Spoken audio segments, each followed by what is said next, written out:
अस्सलामुअलैकुम दोस्तों। जैसा कि आपने थंबनेल देख लिया होगा, तो आज हम बात करने वाले हैं इस पॉडकास्ट को लेकर।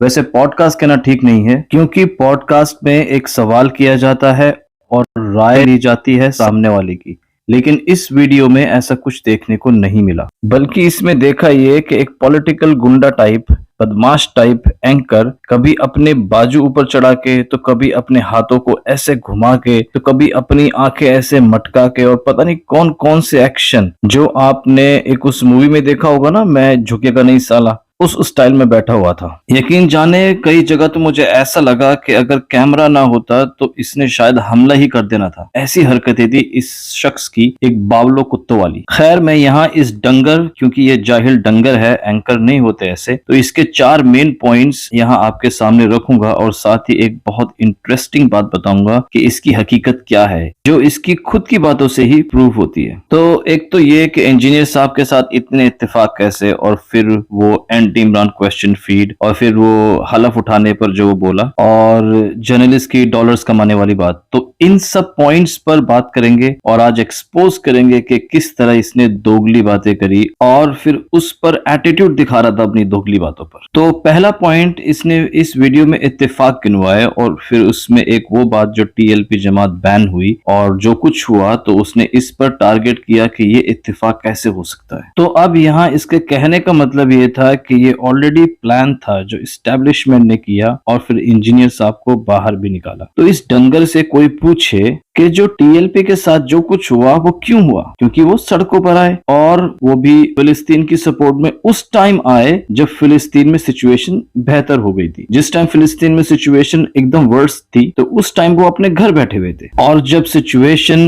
बेहतर हो गई तो सड़कों पे आ गए। बहरहाल, कहने का मतलब ये है कि जो टीएलपी के साथ जो कुछ हुआ उसका मेन रीजन था कि वो सड़कों पे आए। अब यहाँ ये बात आती है कि वो किसके कहने पर सड़कों पर आए। क्या इंजीनियर साहब ने प्लान करके उनको सड़कों पर बुलाया? इंजीनियर साहब तो तब जेल में थे, और वैसे भी आपस में इनका ऐसा इख्तिलाफ था कि इंजीनियर साहब दिन बोलते तो उन्होंने रात बोलना था, ऐसा इख्तिलाफ था। तो किसके कहने पर आए वो सड़कों पर? ये भी नहीं हो सकता कि एस्टेब्लिशमेंट के कहने पर सड़कों पर आ गए, जबकि वो सड़कों पर एस्टेब्लिशमेंट के खिलाफ ही आए थे। तो या तो वो खुद आए सड़कों पर, या हो सकता है कि कुछ और लोगों ने उनको बहकाया और इस्तेमाल किया उनका, ताकि फिर कुछ हो और मुद्दा बनाया जाए। तो ये इत्तेफाक होना ही नहीं था अगर वो सड़कों पर नहीं आते। तो अगर अब कोई इसको प्लान बोलता है, तो प्लान तो उसका हो सकता है जिसके कहने पर वो सड़कों पे आए। तो कोई समझाए इस डंगर को, ये जो डंगर है। खैर, दूसरी बात पे आते हैं। अब अपने लीडर के ये सपोर्टर बन के आए कि जो अभी हाल में कुछ बातें हुई हैं और फिर कुछ यूट्यूबर्स की वजह से इनकी लीडर की इज्जत गिरी है, तो उनके सपोर्टर बन के आए। सपोर्टर समझ रहे हो ना, उनको तो शुरू से ही सपोर्टर की जरूरत थी, फिलहाल तो ये उनके सपोर्टर बने हुए हैं। समझ रहे हो? समझ रहे हो?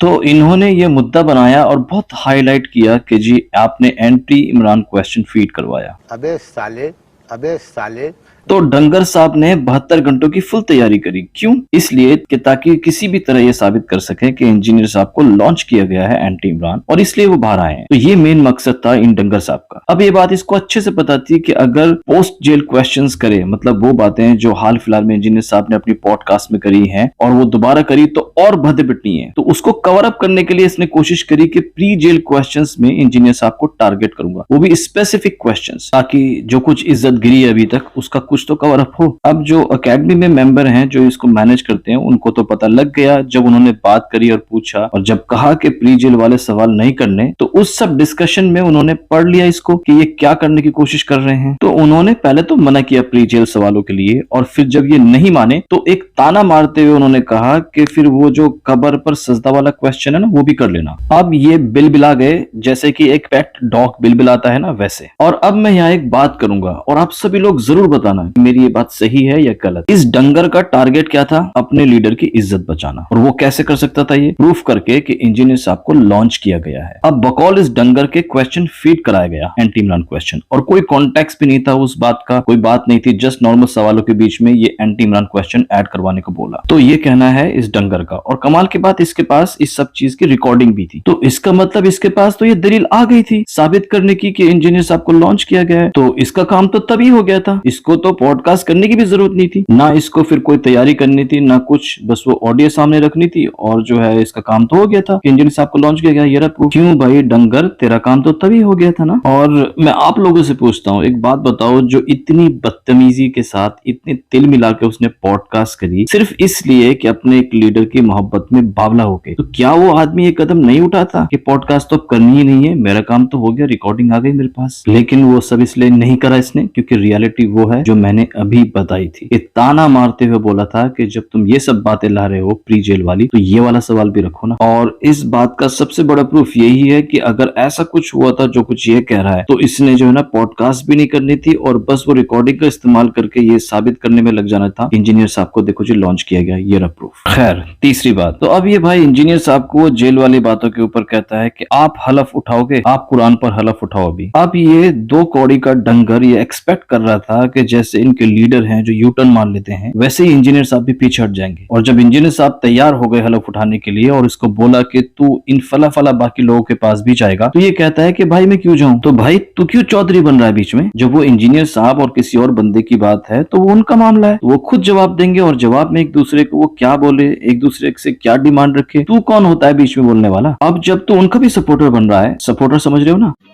समझ रहे हो, समझ रहे हो।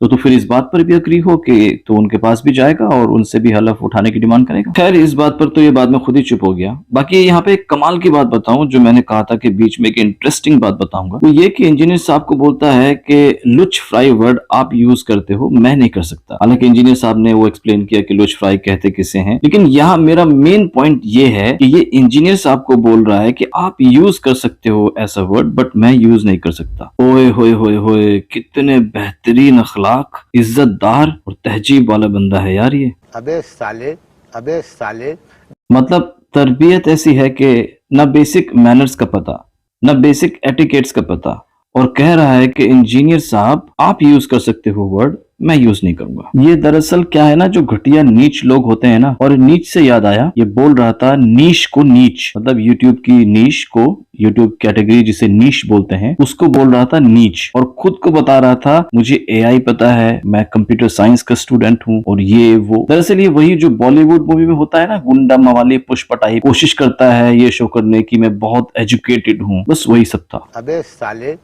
साले खैर मैं ये कह रहा था, जो लोग ऐसे घटिया नीच होते हैं उन्हें ये पता होता है खुद को कि लोग उनके बारे में क्या राय रखते हैं, लोग क्या बोलते हैं उनके अखलाक और उनकी तरबियत को लेकर, तो फिर इसलिए ऐसे लोग अपने आप को दिखाने के लिए ऐसे स्टेटमेंट्स यूज करते हैं। आप बोल सकते हो ऐसे वर्ड, मैं यूज नहीं कर सकता। अरे भाई डंगर, तरबियत और अखलाक ऐसी चीज है कि इसकी रियलिटी सामने आ ही जाती है, कितना ही छुपा लो। और इस पॉडकास्ट के बाद सबको पता लग गया कि किसकी तरबियत कैसे हुई है। खैर मैं नेक्स्ट पॉइंट पर आता हूँ, लास्ट, जो कि इंजीनियर साहब ने जब ये बोला कि यूट्यूबर्स डॉलर्स बना रहे हैं, तो ये डंगर बोला इंजीनियर साहब को कि आप भी तो कहते हो कि वीडियो में जवाब दो उधर से और इधर से मैं भी वीडियो में जवाब दूंगा, तो फिर ये भी तो व्यूज के लिए, डॉलर्स के लिए हुआ ना। भाई डंगर, इसका जवाब सुन लो और अच्छे से समझ लो और आगे से ऐसी बेहुदा बात मत करना। इंजीनियर साहब ने अपने कुछ अकायद बताए हैं और बोला है जैसे कि फिरका वारियत के खिलाफ हूं मैं, ठीक है जी। ऐसे मुफ्ती तारिक मसूद ने भी अपने अकायद बताए हैं जैसे कि वो देवबंदी है। मतलब इंजीनियर साहब इस टैग के साथ चल रहे हैं कि भाई नो फिरका वारियत, और मुफ्ती तारिक मसूद इस टैग के साथ चल रहे हैं देवबंदी। अब जब इनमें से कोई भी अपने टैग जो है उसके साथ में उसके उलट काम करेगा, तब उनको कोई ताने मारेगा कि भाई अब आप डॉलर्स के लिए, व्यूज के लिए, पैसे के लिए ये सब कर रहे हो। मतलब जब तक वो अपने जो टैग है उसके सपोर्ट में बात कर रहे हैं तब तक ठीक है। जैसे कि मुफ्ती तारिक मसूद साहब अपनी देवबंदी के सपोर्ट में बात करते हैं तो ठीक है, जो अपने बारे में वो बताते हैं वही बात वो वीडियो में कर रहे हैं, तो कोई ताना नहीं मारेगा डॉलर्स का। लेकिन हाँ, अचानक वो एक दिन अगर बरेलियत को सपोर्ट करने लगे तब उन पर इल्जाम लगाया जाएगा कि भाई अब ये डॉलर्स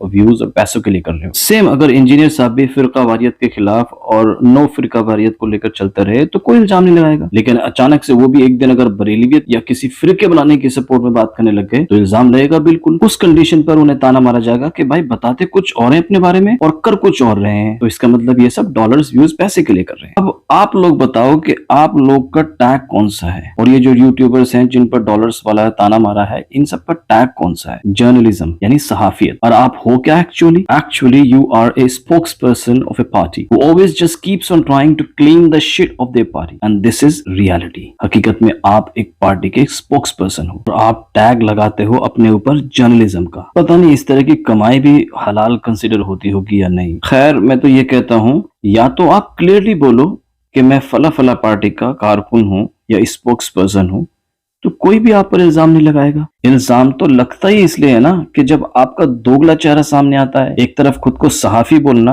और फिर एक तरफ एक पार्टी का अंधा मुकल्लिद बन के काम करना। खैर, बस यही बात थी। बाकी जीशान अजीज साहब, आपने तो इत्तेफाकों को लेकर बहुत बात करी और फिर हर बात पर जवाब मिलने के बावजूद आप माने नहीं। आपके लिए बुरा लगा कि आप मुतमईन नहीं हो पाए अपने इत्तेफाकों वाले मामले पर, उस क्वेश्चंस पर। तो अब एंड में बस मैं चाहता हूं और मेरी दुआ है कि आपका जो ये इत्तेफाकों वाला जो पॉइंट था, ये अल्लाह करे कि क्लियर हो जाए। और सबसे अच्छे से प्रैक्टिकली चीजें क्लियर होती हैं, तो अल्लाह ताला सबसे अच्छे तरीके से ही आपके साथ ये क्लियर कर दे, और वो भी बड़े लेवल पर 300-400 दिन और ढेर सारे इत्तेफाक हो आपके साथ अल्लाह करे। फिर आपको बिल्कुल ये क्लियर हो जाएगा और ये डाउट नहीं रहेगा कि कैसे इंजीनियर साहब के साथ इत्तेफाक हुए थे। बाकी दुआओं की दरखास्त है सभी से। अस्सलाम वालेकुम वरहमतुल्लाहि वबरकातुहू।